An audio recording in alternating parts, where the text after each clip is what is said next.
amis visiteurs de la chaîne YouTube Serviteur 44, salut!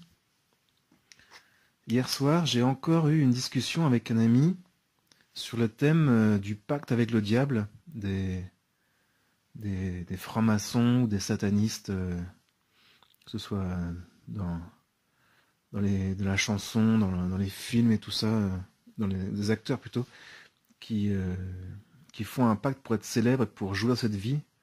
Et voilà. Et en fait, j'ai voulu intituler cette vidéo Satan est un menteur, son pacte n'est pas valide face à Dieu. Voilà, bah pour commencer, je vais parler de mon expérience personnelle. Donc,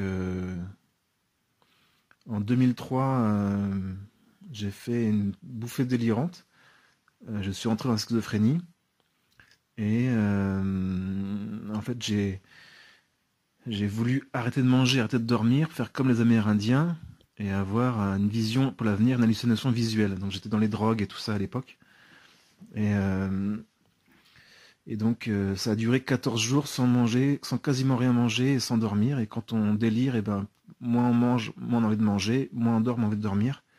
Et donc très vite, j'ai eu le sentiment de parler à des démons. Et j'ai commencé à écrire sur un cahier des choses, des prophéties sur la fin de Paris, sur la destruction de Paris, double destruction de Paris, des choses comme ça. Les 12 fantastiques qui allaient m'aider à rassembler toutes les religions en une seule pour amener le monde vers les étoiles, enfin, des délires de ce genre de choses. Et donc j'ai catholique baptisé bébé, j'ai renié mon baptême et ma confirmation en faisant un signe de croix à l'envers à la salive sur mon front. Enfin, et pour moi, la religion catholique était la religion qui serait mon adversaire la plus coriace dans ma mission, donc de ma mission de tout rassembler, quoi. Et donc je passe sur les détails. Et donc vers la fin, j'ai eu la sensation d'avoir parlé à Dieu. Mais un sentiment intense et très fort d'avoir parlé à Dieu, mais sans avoir aucun souvenir par la suite de l'échange, d'une vision, de quoi que ce soit, juste ce sentiment intérieur. Et une voix est arrivée et m'a dit « Si tu crois en moi, saute par la fenêtre ». Et donc là, j'ai cru que c'était toujours Dieu qui me parlait. Et je lui ai dit « Pourquoi ?» Et la voix m'a répondu « Quelle est ta plus grande peur ?»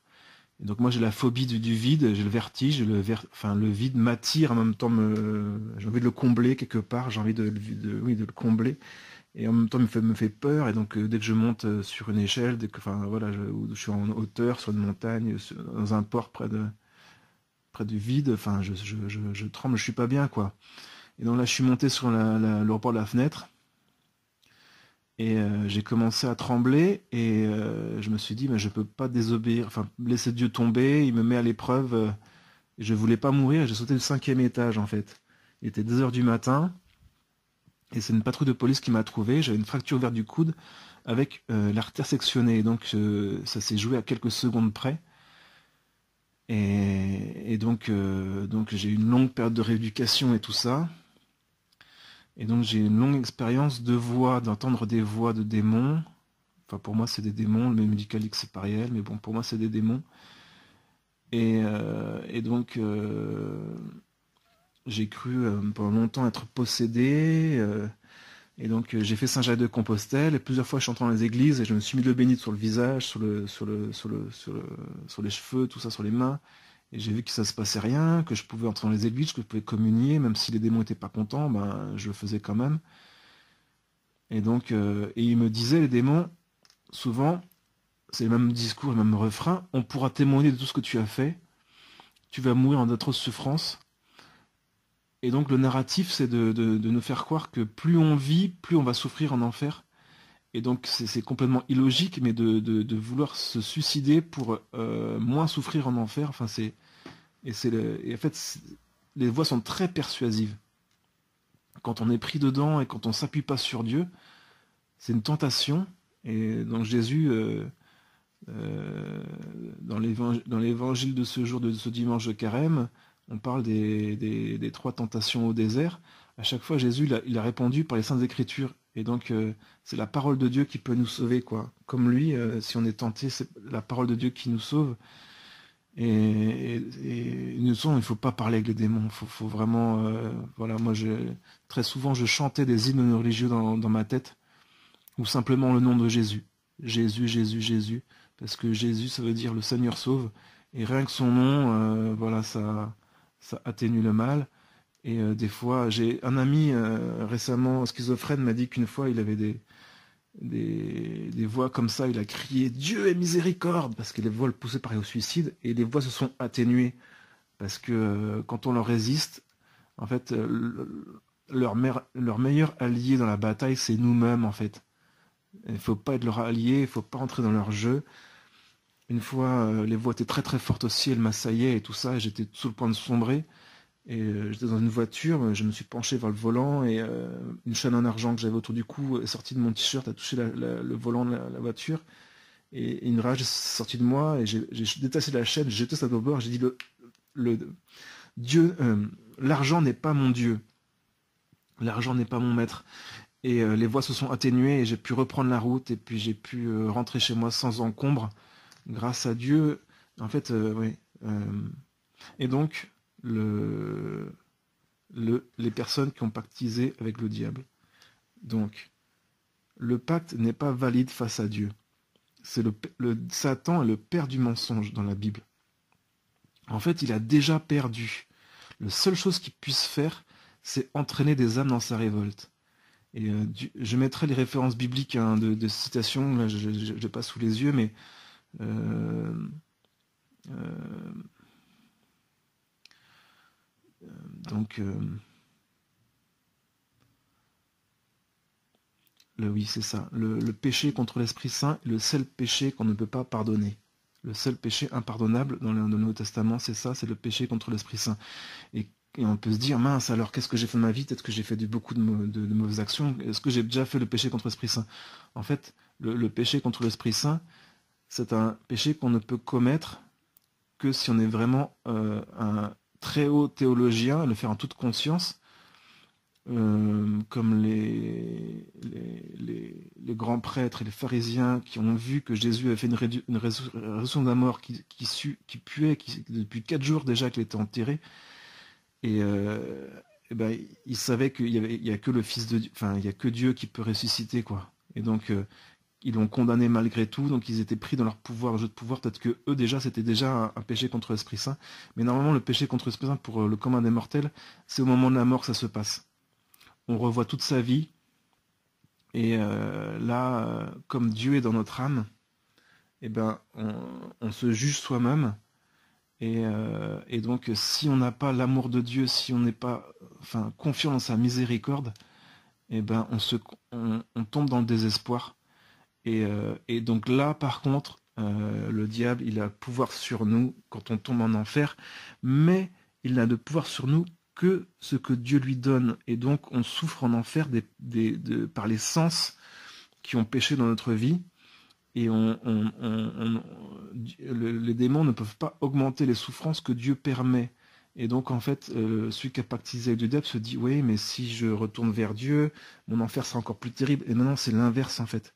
Si on se retourne vers Dieu et qu'on commence à faire des bonnes actions, à se sortir de cet engrenage du mal, et si par exemple on peut témoigner et faire en sorte que d'autres personnes ne tombent pas dans les travers dont on a été, donc dans tout ce qui nous a entraîné à pactiser, enfin je sais pas comment ça se passe exactement. Apparemment, j'ai entendu dire que les francs-maçons à partir d'un certain échelon, on leur disait, on leur dit, oui, à partir de cet échelon, on peut pas revenir en arrière, on peut pas être pardonné, quoi. Mais en fait, Dieu est miséricorde, il ne nous a pas créés pour nous perdre, et donc il faut revenir vers Dieu, et Dieu est Père, en fait, lui dire, voilà, Satan était méchant, j'ai cru en lui, mais en fait il m'a trompé, et donc je ne veux plus marcher avec lui, je veux marcher avec toi, et je veux changer ma vie. Et donc moi, ma vie, elle a changé. Donc j'ai fait Saint-Jacques-de-Compostelle, j'ai cherché à devenir prêtre missionnaire, ça n'a pas marché. Dès que j'ai commencé à parler de ma schizophrénie, franchement, les portes se sont fermées, quoi, bien sûr. Et j'ai fait 33 mois de monastère. Donc là, c'était du plus sérieux quand même. 33 mois, j'ai vécu de belles choses là-bas. Ça va renforcer ma foi. Mais ils ont jugé que j'étais trop fragile pour continuer.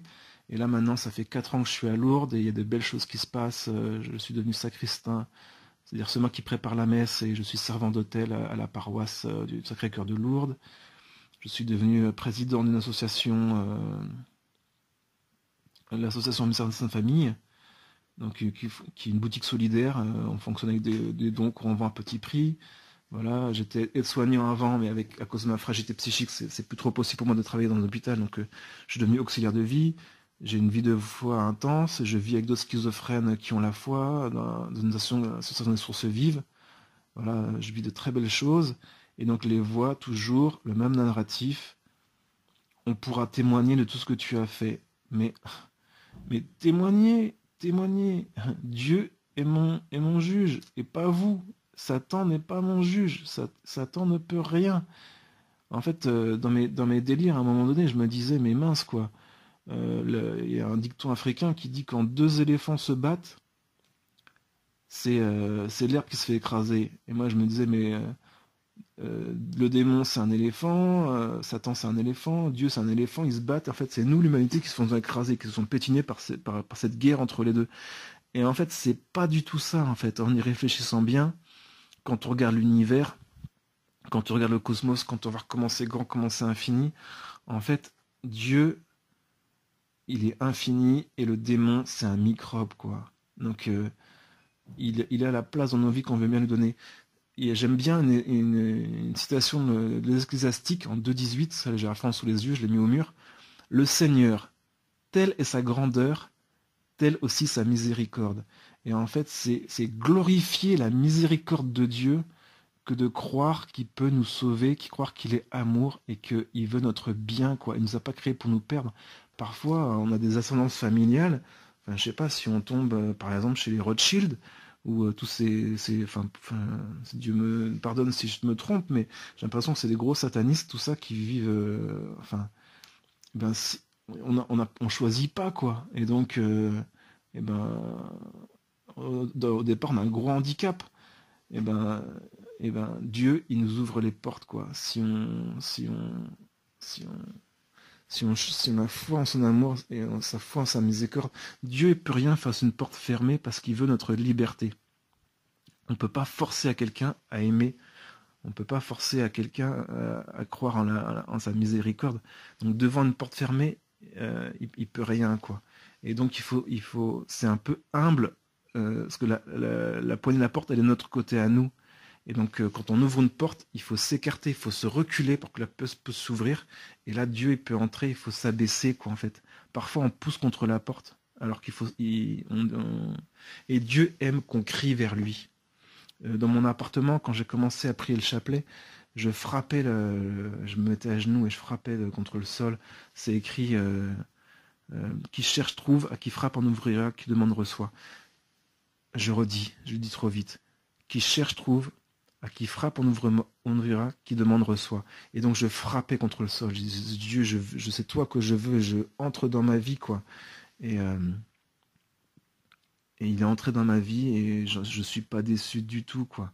Et donc, dans mes addictions, la pornographie, les jeux vidéo violents, la musique violente, les films violents, les livres violents, l'alcool, la cigarette, toutes les drogues, les rêves parties, les boîtes, tout ce qu'on peut... enfin, voilà, tout ce qu'on peut faire de mal. Plus je faisais ce qui me plaisait, et moins ce que je faisais me plaisait, en fait. Je tournais en rond là-dedans, et en fait, c'était pas moi.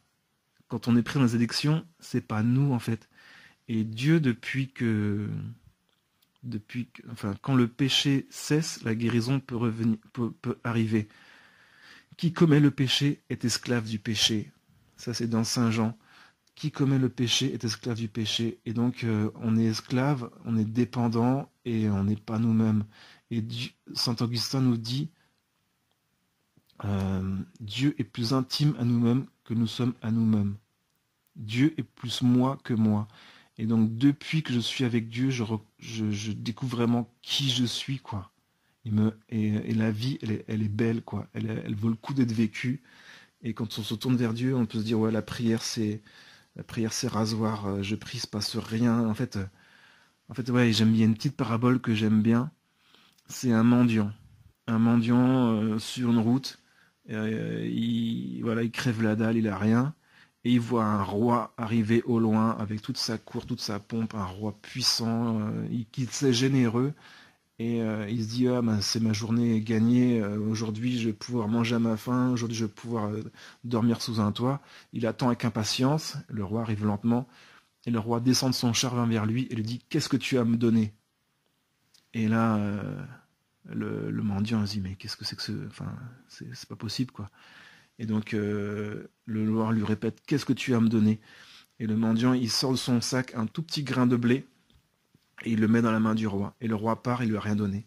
À la fin de la journée, le mendiant, il fait le compte de tout ce qu'il a gagné. Il n'a pas gagné grand-chose. Il sort tous ses grains de blé de son sac, et il découvre qu'il y a un grain de blé en or dans son sac. Et il se dit, mince, quoi, qu'est-ce que j'ai pas eu l'inspiration de lui donner mon tout, quoi, de tout m'en donner, et en fait, tout serait rempli en or. Dieu transforme en or tous les moments où on se tourne vers lui.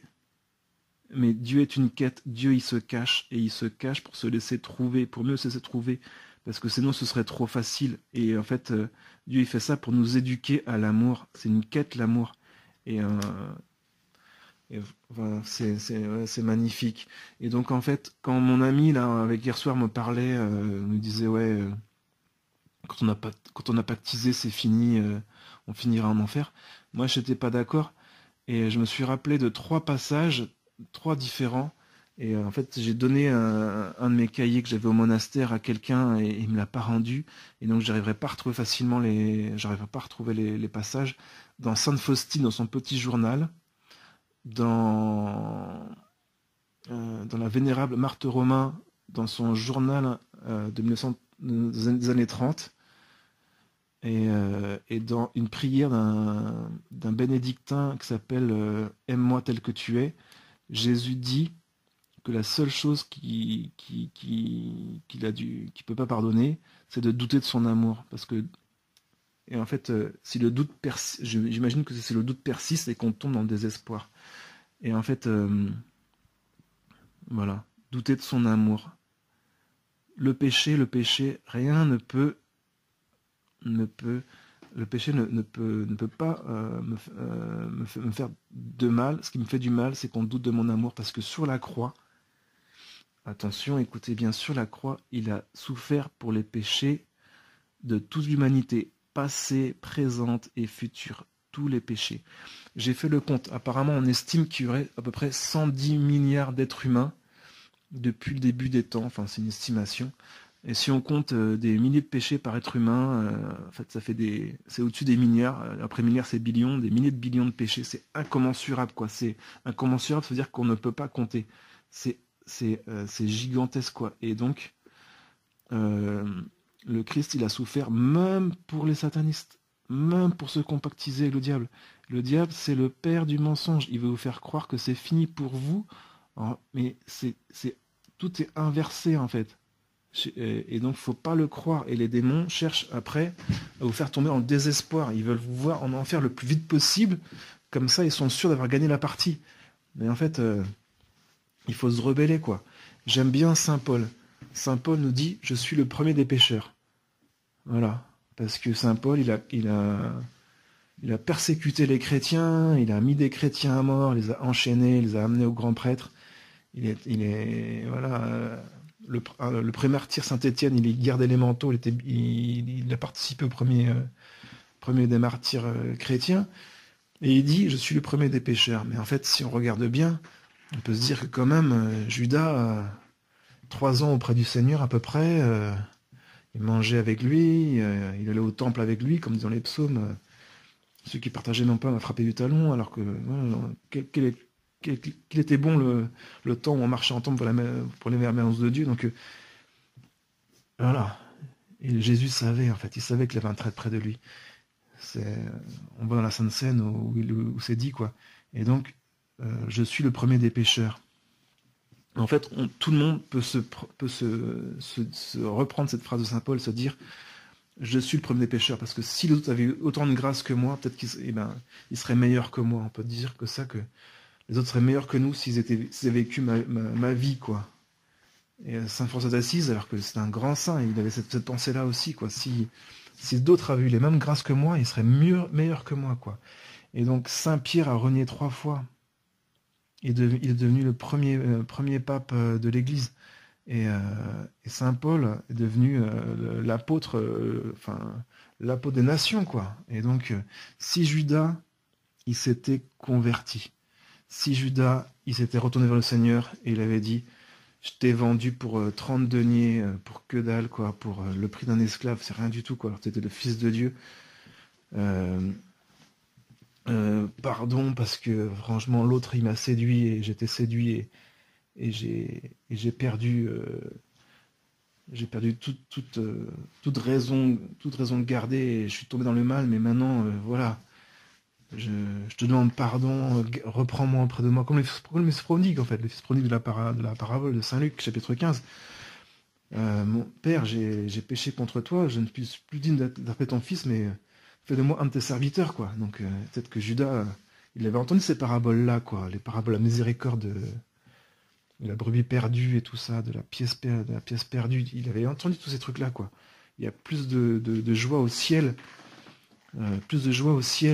pour un seul pécheur qui se convertit que pour que 90 hommes justes qui n'ont pas besoin de repentir, quoi. Donc il savait que le ciel était en joie, et donc, mais lui, il a désespéré, quoi. Il a dit mon péché ne peut pas être pardonné, et ça, c'est le démon, c'est le diable qui veut faire croire ça à ses adeptes qui ne peuvent pas être pardonnés, alors que s'ils se convertissent, s'ils se tournent vers Dieu, s'ils arrivent à se sortir du mal, eh ben, ce seront peut-être les plus grands enfin, pas les plus grands enfin, j'en sais rien, après aux yeux de Dieu, mais en tout cas, ils peuvent vivre une petite sainteté et être heureux, quoi. Et être heureux, c'est l'amour, quoi. On peut pas être heureux dans le mal. Et si les gens pensent qu'ils peuvent être récompensés par Satan, qu'en enfer, on fume des clopes, on fume des joints, on boit de l'alcool, et c'est la fête, c'est la free party, enfin non, c'est n'importe quoi, parce que en enfer, on souffre, et le démon, il aime personne, il aime que lui-même, c'est un orgueilleux. Et on ne serait pas récompensé par... la seule récompense, c'est le prix de votre péché. Et c'est vous-même il est inscrit dans votre âme, quoi, le prix de votre péché. Et donc si vous sortez du péché en changeant de vie, quoi, retournement du cœur, quoi, naître de nouveau, quoi, dire Jésus, viens dans mon cœur, Jésus. Il m'a fait du mal, Satan, je suis tombé dans son piège. Et maintenant je me rends compte que je veux pas être avec lui, quoi, je vais être avec toi, mon Dieu. Et donc là, tout peut commencer, quoi. Ouais. Là, au début du carême, Saint Paul, il dit, et je comprenais pas, et là, je commence à comprendre, en fait. C'est une parole énigmatique, quoi. C'est comme il y en a plein chez lui, je trouve. Quand je suis faible, c'est alors que je suis fort. Voilà. Alors, qui peut comprendre ça? Quand on lit ça, du premier abord, et là, en fait, j'ai commencé à jeûner, et j'ai commencé à veiller. Quand j'étais jeune, je faisais des nuits blanches et tout, à faire la fête. Et il y a quelques mois, je me suis dit, mince, j'ai jamais offert une nuit blanche au Seigneur. Et donc, des fois, 20 heures le soir, 8 heures du matin, 12 heures non-stop de prière, quoi. Et franchement, ça fait du bien. Et donc, veiller, et là, mais je faisais pas les deux. Je jeûnais pas et je veillais pas. Et là, j'ai commencé, depuis le carême a commencé mercredi dernier, il y a 3 jours. Et donc, commencer à jeûner, commencer à veiller, et ben ouais, le Seigneur, quand on lui laisse la place, il entre, quoi. Et toujours dans l'humilité, quoi. Parce que sinon, on se dit, ouais, je suis grand, machin, Dieu, il agit par moi, tout ça, c'est faux. Enfin, venez à mon école parce que je suis doux et humble de cœur. Venez à mon école parce que je suis doux et humble de cœur. Dieu est amour et l'amour est humilité, quoi. Et c'est l'abaissement. La kénose, c'est un mot compliqué, mais c'est ouais, Jésus dit au Père, tu es plus grand que moi, et le Père dit, parce que tu es Père, et le Père dit au Fils, non, tu es plus grand que moi parce que je n'ai qu'un Fils, c'est toi. Et donc c'est enfin, un abaissement continu entre les deux, et l'Esprit Saint entre les deux fait et l'amour. Et donc l'abaissement, voilà. Donc quand je suis faible, c'est alors que je suis fort, quoi. Et donc vivre les temps liturgiques que nous offre l'Église pour les catholiques, en tout cas, je ne sais pas comment ça se passe pour les protestants, en tout cas les orthodoxes, c'est un peu pareil aussi, ils ont des temps liturgiques. Et donc vivre ces temps liturgiques à fond, quoi. Bien sûr, au départ, en 2004-2005, je disais un Notre Père tous les soirs, et c'était déjà beaucoup pour moi, et j'avais eu du mal à me rappeler comment on disait un Notre Père. Après, j'ai dû rapprendre qu'est-ce que c'est que l'Assomption, qu'est-ce que c'est que la Pentecôte, enfin, j'y connaissais plus rien, quoi. J'avais tout zappé de mon catéchisme. J'ai dû tout repartir de zéro. Et, ouais, ouais, et donc les temps liturgiques, au départ, c'était un peu loin pour moi, et maintenant, je me rends compte que voilà, faut vraiment vivre à fond, quoi. Et donc, la prière, ben oui. Et à un moment donné, j'ai découvert les théories du complot en 2009-2010. Et j'ai passé du temps sur Internet à faire des recherches et tout ça. Et à la fin, pour moi, il n'y avait pas d'espoir, quoi.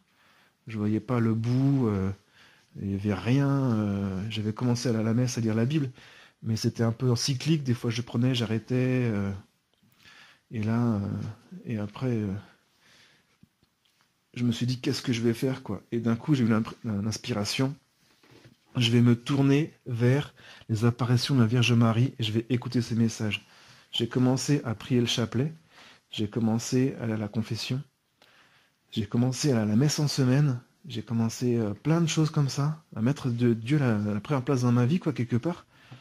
Et, et voilà. Et mon mari, c'est la trésorière divine, la médiatrice de toute grâce. Et je regrette pas du tout de l'appeler Maman Marie. Voilà, j'ai fait des pèlerinages à Medjugorje. J'ai en Bosnie, pour ceux qui connaissent pas, elle écrit plein de messages. Elle parle beaucoup de Satan. Elle a les 5 pierres contre le démon. Ah ouais, c'est important ça. 5 pierres contre le démon. Donc, d'abord, c'est les deux sacrements principaux. L'Eucharistie, la confession. Ensuite, la lecture de la Bible tous les jours. Bon, moi, je le fais pas tous les jours, mais j'essaye au moins le texte du jour, quoi. Mais bon, enfin, j'essaye quand même de mettre la Bible en pleine passe chez moi et ouverte pour que quand j'y passe devant, j'essaie de lui jeter un coup d'œil. Ensuite, la prière, donc le rosaire quand on peut, le chemin de croix à 15 heures, comme dit Sainte Faustine, et puis dernièrement le jeûne, quoi. Et le jeûne au pain et à l'eau, euh, le mercredi et le jeudi, elle a dit c'est le meilleur jeûne. Après, chacun peut adapter par rapport à ses faiblesses ou de toute façon, on ne peut pas commencer direct à fond, il faut y aller par palier. Et, si on commence direct sec, un tout petit bout de pain mercredi et vendredi, ça ne marchera pas, quoi. Il faut vraiment y aller en douceur. Et quand on assiste à la messe, j'ai un ami, je suis dans sa voiture, et il m'a expliqué qu'il y avait un turbo dans sa voiture. Et quand il met le contact, il faut attendre un petit peu, quelques secondes, avant de vraiment démarrer pour que le turbo se mette en place. Et pareil, quand il arrête la voiture, il faut attendre un petit peu pour que le turbo il se désenclenche, quoi. En fait, à la messe, c'est pareil. Il faut faire gaffe au turbo, c'est-à-dire il faut arriver avant la messe. Plus on se prépare à recevoir le Seigneur dans son cœur, plus il entre. Et donc, plus longue est la préparation, mieux c'est. Et pareil, après la messe, pas partir tout de suite, c'est pas un spectacle. Et donc, voilà, de rester avec le Seigneur et de l'accueillir dans son cœur et de lui parler, quoi. Voilà. Un cœur à cœur avec Dieu. Dieu aime qu'on crie vers lui. Si on va pas bien, eh ben, on peut épancher son cœur. Euh, ouais, très important aussi de ne pas parler, le silence, parce que il y a l'enfer, le paradis et il y a le purgatoire. Et au purgatoire, la langue, voilà quoi. On peut tuer par la langue et par la médisance, par la parole, mais le fait de gêner les gens qui prient, ça, le Seigneur, il a du mal, quoi. Surtout dans son lieu saint, alors qu'il est présent dans le tabernacle et que tout le monde l'a reçu dans son cœur. Et là, les gens, ils parlent de la pluie, du beau temps. Salut, comment ça va? Enfin, à la messe, quoi, dans le lieu saint, sortez, allez dehors. J'en ai parlé à plusieurs, même à Lourdes, c'est pas entré dans les mœurs. Et puis, parfois, j'ai été reprendre quelqu'un qui le faisait en tant que sacristain, parlait trop fort. Et elle est revenue plusieurs fois vers moi dans le lieu saint, en me disant, dans l'église, en me disant, ouais, en se justifiant, mais attends, attention, quoi. Et donc, voilà, le purgatoire, si on prie pour les âmes du purgatoire, les âmes du purgatoire prient pour nous. Et donc, j'ai une dévotion pour les âmes du purgatoire. J'ai lu les traités de Sainte-Catherine de Gênes ou d'autres livres comme Regard sur le purgatoire enfin, si on veut chercher des appuis, il y a les saints aussi. Lire la vie des saints et s'inspirer de leurs bonnes œuvres, de leurs bonnes paroles, de leurs bonnes actions. Et ça pousse vers le bien, quoi. Ça booste. Sainte Thérèse de l'Enfant Jésus à Sainte Face, son manuscrit autobiographique, enfin, pour moi, Sainte Thérèse, voilà, Saint François d'Assise aussi, enfin, il y avait, par rapport à l'art, pour nous aider par dame pauvreté, quoi, pour vivre, voilà. Et voilà, Saint François d'Assise disait, l'amour n'est pas aimé, quel malheur, quoi.